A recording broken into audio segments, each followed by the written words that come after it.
ഇവിടെ മാൽദീവ്സിൽ നല്ല മഴയും കാറ്റുമാണ് കേട്ടോ.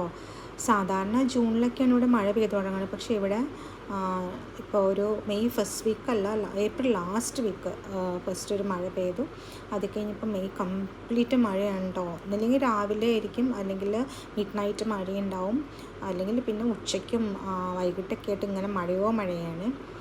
നല്ല ചൂടുണ്ട്. ഹ്യൂമിഡിറ്റി എത്രത്തോളം മഴ പെയ്യുന്ന അത്രത്തോളം ഹ്യൂമിഡിറ്റി കൂടുകയാണ്. അപ്പോൾ ഇവിടെ ചിൽഡ്രൻസ് ഡേ ആയിരുന്നു ഇന്ന്. മാൽദീവ്സിലെ ചിൽഡ്രൻസ് ഡേ ആണ് കേട്ടോ.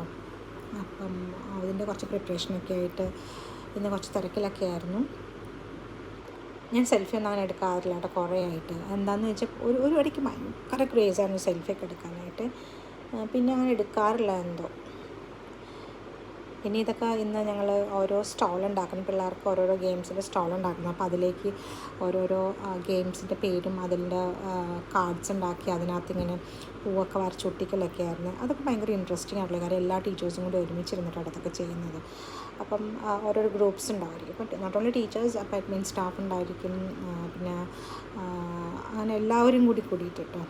അപ്പം പിന്നെ അവിടുത്തെ കൗൺസിൽ ഓഫീസിലെ ആൾക്കാരുണ്ടാവും, പിന്നെ നമ്മുടെ ഫെനക്ക എന്ന് പറഞ്ഞ പവർ ഹൗസിലെ ആൾക്കാരുണ്ടായിരിക്കും, പിന്നെ ഹോസ്പിറ്റലിലെ ആൾക്കാരുണ്ടായിരിക്കും.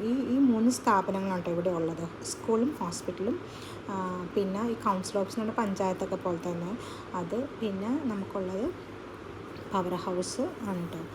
അപ്പോൾ ഒരു ഐലൻഡിൽ ഇത്രയും കാര്യങ്ങളാകും ഉണ്ടാകത്തുള്ളേ. അപ്പോൾ ഞങ്ങളെല്ലാവരും കൂടിയിട്ട് ഭയങ്കര ഒരു 4:30 to 5:30 പറഞ്ഞിരുന്നത്.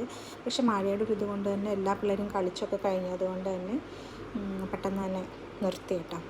കാരണം പ്രയറിന് മുമ്പ് നമുക്ക് നിർത്തണമല്ലോ.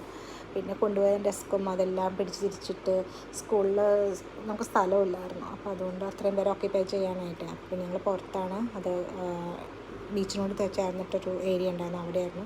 എന്തായാലും അടിപൊളിയാട്ടോ. ഇങ്ങനത്തെ ഓരോരോ സംഭവങ്ങൾ മാത്രം നമുക്കിവിടെ ഹാപ്പിനെസ് തരത്തുള്ളേ.